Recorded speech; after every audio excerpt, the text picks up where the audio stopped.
Welcome back, everyone, to the Gaming Current. I'm always excited to jump into these deep dives with you. Always something new happening, right? Exactly.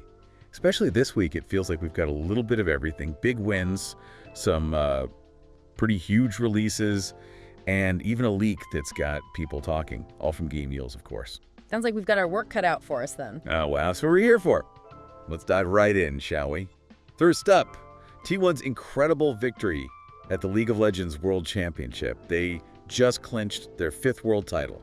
5th. It's hard to overstate how huge this is. A 5th championship. It's unheard of in League of Legends. Really cements their place in the scene. Totally.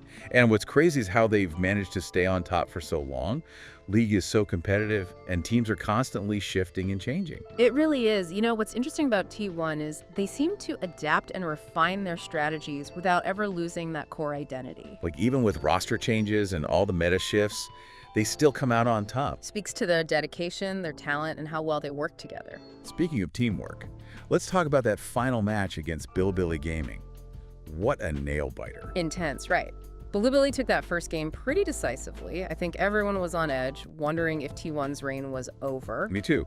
And then, boom, T1 does what they do best. They rally, they adapt, and they come back swinging. It was great to watch. They shifted their focus to a protect the Izaya composition for that final game. So basically protecting their ADC, Gumayusi. And of course, Bilibili finally unleashed their top laner, Bin, on his signature Jax pick. That final team fight, though, around the 25-minute mark, a total turning point. Absolutely. What a play by Faker on Galio. That moment really swung the game in T1's favor. A masterclass in execution, really. And speaking of masters, we have to talk about Faker winning the world's 2024 Final MVP award.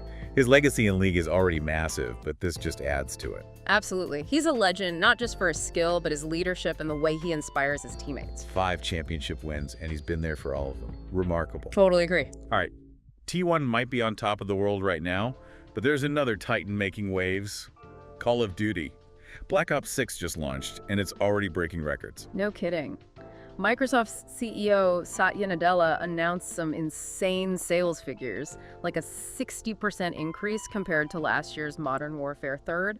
That's massive. And the impact on Game Pass subscriptions is huge too. Bold move putting Black Ops 6 directly on the service, but it seems to be working out for Xbox.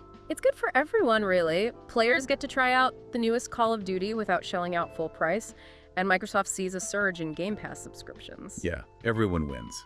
Except maybe. I've noticed some mixed reviews on Steam. Yeah, there have been some complaints. Some people aren't thrilled with the map balance, and there's been some lag issues. Oh, the dreaded lag. Not great for a game like Call of Duty. Definitely not. Especially with all the hype Matt Cox, the GM of Call of Duty, had built up. Yeah, he was super excited about the launch, and he even teased some upcoming content like the return of Nuketown and the 4th season. Well, hopefully they can iron out those issues. I know a lot of people were really looking forward to this one. But hey, launching a AAA game in today's world, it's a tall order. You're telling me. The expectations are so high, a flawless experience on day one is almost impossible these days. Well, hopefully Activision will address the concerns, and the game will get even better with time. Me too. Speaking of things getting better with time, let's switch gears to something a little more, well, musical. Nintendo just dropped a brand new music app. Oh yeah, what's the scoop? It's pretty neat. They've curated music from a bunch of classic franchises: Super Mario, Zelda, Animal Crossing, you name it. Themed playlists, spoiler-free options if you haven't finished certain games, even personalized recommendations based on what you've played on Switch. Okay, I'm listening. Spoiler-free playlist, I like that. Right. But there's got to be a catch, right? It's Nintendo. There's always a catch. You're right, there is a catch. It's exclusive to Nintendo Switch Online members. Seriously, they've got this gold mine of amazing music and lock it behind a paywall.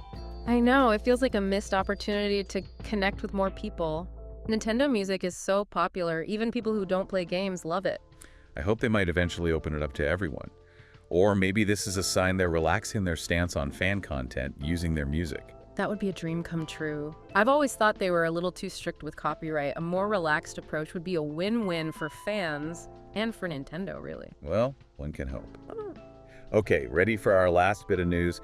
This one's a real juicy leak that's got the internet buzzing. Looks like Warcraft 2 might be getting a remaster. Yeah, a logo for Warcraft 2, Remastered, was spotted on Blizzard servers. Naturally, the Warcraft community is freaking out a little, especially with the Warcraft Direct event coming up. Right, it's got everyone talking. Some people are super excited to revisit a classic, but there's also a lot of skepticism after what happened with Warcraft 3. Reforged. Reforged was rough. It showed how hard it is to remaster a beloved game. It's a balancing act. You have to modernize the visuals while keeping what made the original special. And listening to the fans is key. They need to avoid making the same mistakes with this one. 100%. Blizzard needs to talk to the Warcraft community, figure out what they want, and make sure this remaster does Warcraft 2 justice. Well, we'll be keeping an eye out for any official news at the Warcraft Direct. You know, it's kind of wild how these stories we're talking about all tie into this idea of legacy and how games evolve. Yeah, like this constant push and pull between honoring the past and looking toward the future. Finding that balance is tough. For sure. Look at T1. They've built a dynasty by adapting and staying true to their strengths. They've embraced change, but they've also held on to the core of what makes them T1. And Black Ops 6 is like trying to breathe new life into a franchise, which has its own hurdles. Totally. You've got to keep those longtime fans happy, but also attract new players. Tricky. It seems commercially they've knocked it out of the park, but those mixed reviews. Maybe some work to be done on the gameplay side. Yeah, it shows how hard it is to launch a AAA game these days. Everyone expects perfection right away, and sometimes things slip through the cracks. Then you have Nintendo dipping their toes into music streaming with this app. Yeah. Great idea, but that whole Nintendo Switch Online thing feels like a roadblock. Right. They're sitting on a mountain of incredible music and limiting who can listen. It makes you wonder if they're just testing the waters before a wider release. Maybe. I hope so. Everyone should experience these soundtracks. Okay, shifting gears a bit. There's something else I've been noticing is how indie games are really pushing boundaries lately. It's a golden age for indie games. We're seeing some of the most creative and interesting games out there. No fear of trying new things, whether it's genres, art style, or storytelling. It feels pure, like a real passion for making games. The indie scene is a platform for so many different voices and perspectives.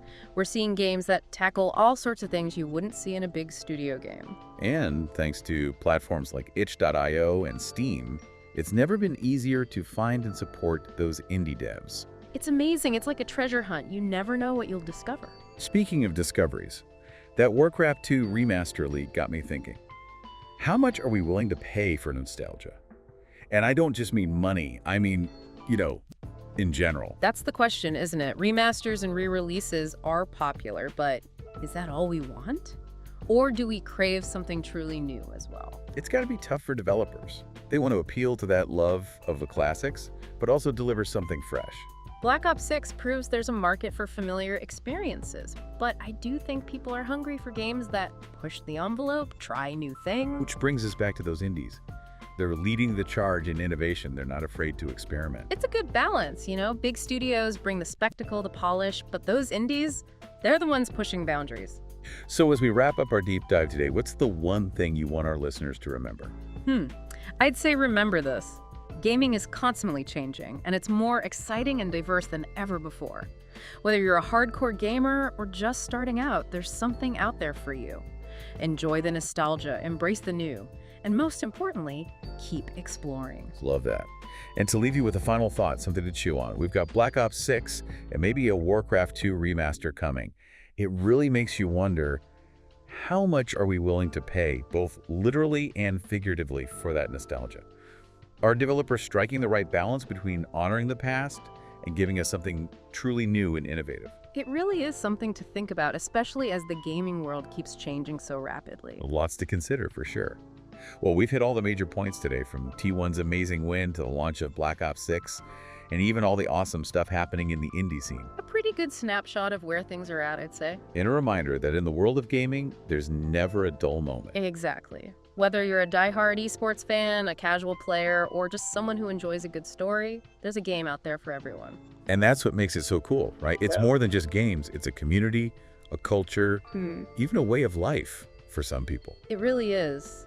And with how much it's always changing, there's always something new around the corner. New challenges, new possibilities. Exactly. So keep exploring those new games, keep playing, and keep talking about it with your friends and online. The future of gaming is happening right now, and we all get to be part of it. Couldn't have said it better myself. And that brings us to the end of another episode of The Gaming Current. Thanks for joining us on this deep dive into the world of gaming. Until next time, keep on gaming. And don't forget to check out all those awesome GameEels articles for even more details on everything we talked about today. Catch you all next week for another episode of The Gaming Current.